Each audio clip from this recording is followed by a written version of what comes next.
कर भारी और कड़े शब्दों में कहा, ठीक है, मंजूर है, मुझे तुम्हारी ये शर्त मंजूर है। उसने 3 साल बाद होने वाले मुकाबले की शर्त के लिए लारा को हामी कर दी।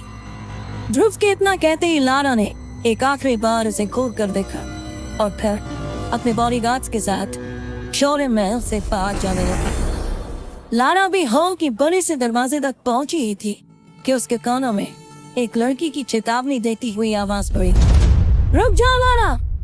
जैसे ही लारा ने मुड़कर देखा तो उसे गुलाबी रंग के गाउन में इरा दिखाई थी। इरा दिखने में बहुत ही खूबसूरत थी और किसी भी तरह से वो लारा से कम सुंदर नहीं थी। एक जालीदार खिड़की के पास में खड़ी इरा ने लारा को देखते हुए कहा, मैं जानती हूँ कि आज तुमने जो कुछ भी किया है तुम्हें उस पर कोई पछतावा नहीं होना होगा। तो हम लोग डर जाएंगे क्योंकि शौर्य दल में तुमसे ताकतवर लोग भी मौजूद हैं। इरा की इस धमकी को लारा ने बड़े ध्यान से सुना। अपने किए पर पछतावा होगा। अब मैं जयान परिवार के सामने ही लारा को मुकाबले में हराऊंगा।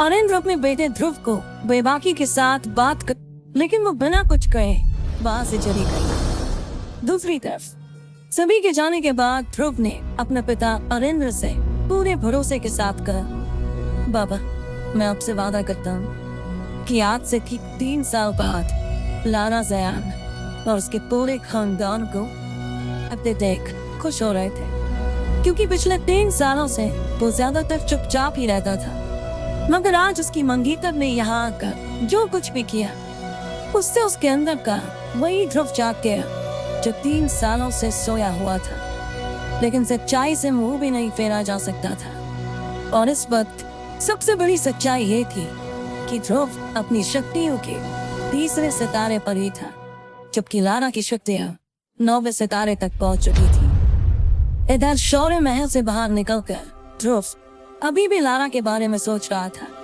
कि किस तरह से लारा ने बातों बातों में उसकी बेइज्जती की थी और कैसे उसने ध्रुव के पिता पर रिश्ते को तोड़ने के लिए दबाव बनाया था।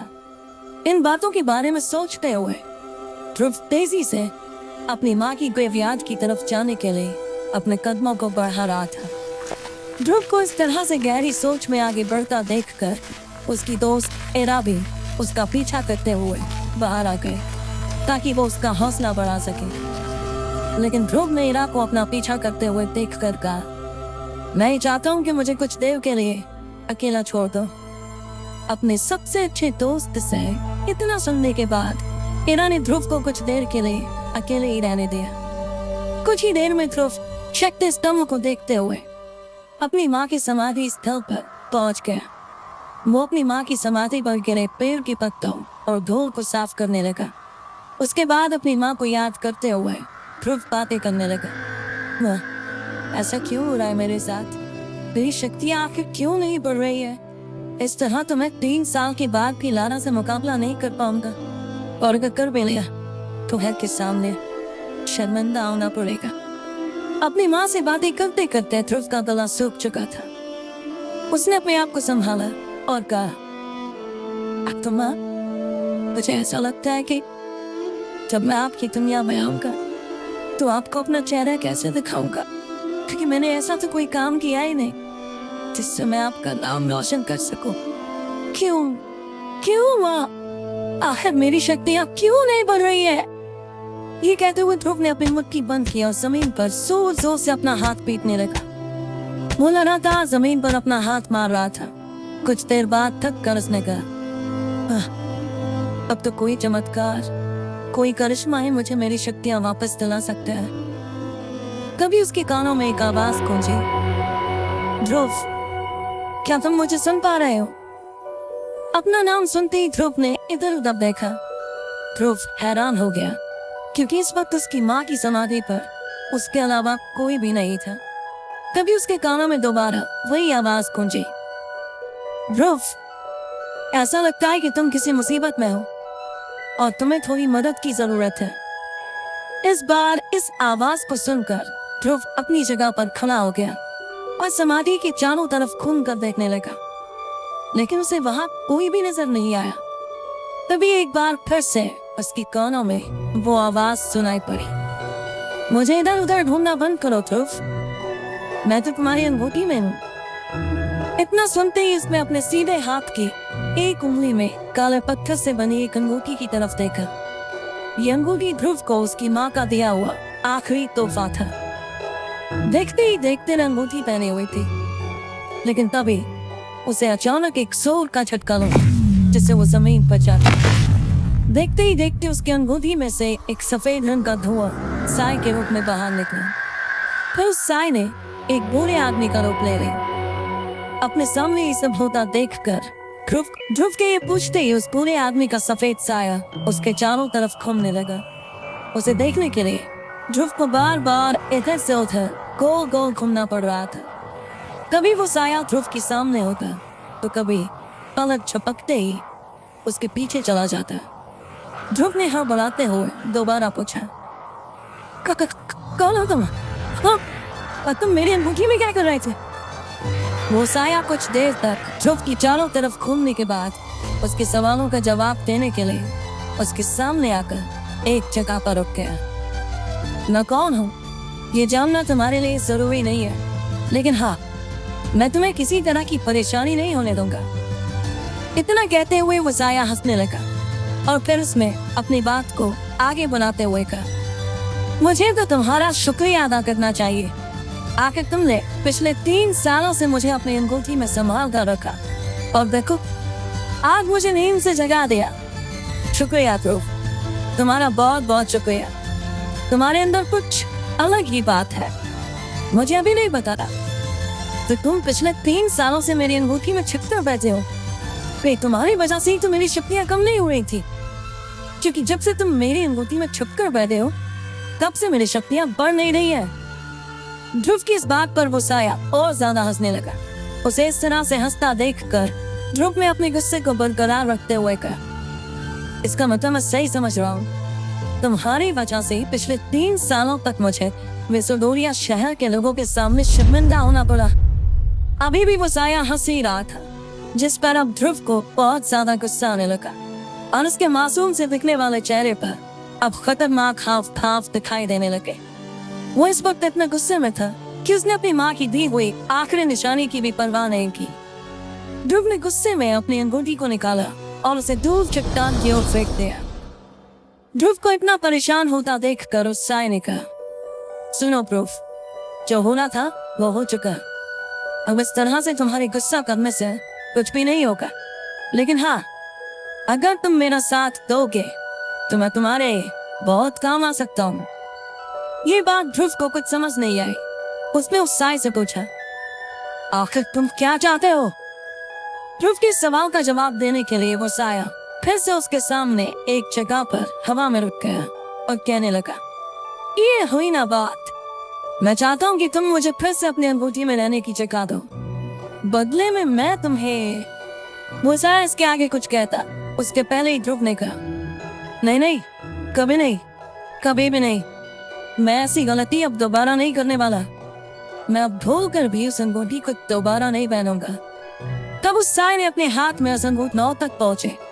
क्या तुम नहीं चाहते कि एक बार फिर से एकलव्य कहलाए जाऊं?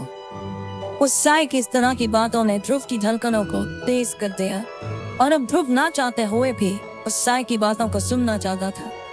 तभी उस साय ने आगे कहा, चलो ध्रुव, मैं मानता हूँ कि अंगूठी नहीं पहनने से भी तुम अपनी शक्तियों को वापस हासिल करने लगोगे, लेकिन तुम भी इस बात को अच्छे से समझते हो कि अब तुम्हारे पास ज्यादा वक्त नहीं है।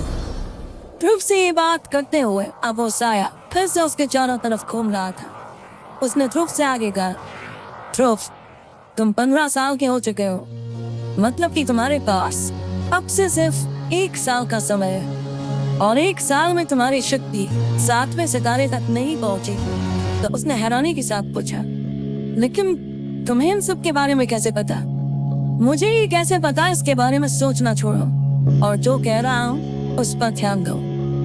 अब फिर से ध्रुव उस साय की बातों को ध्यान से सुनने लगा।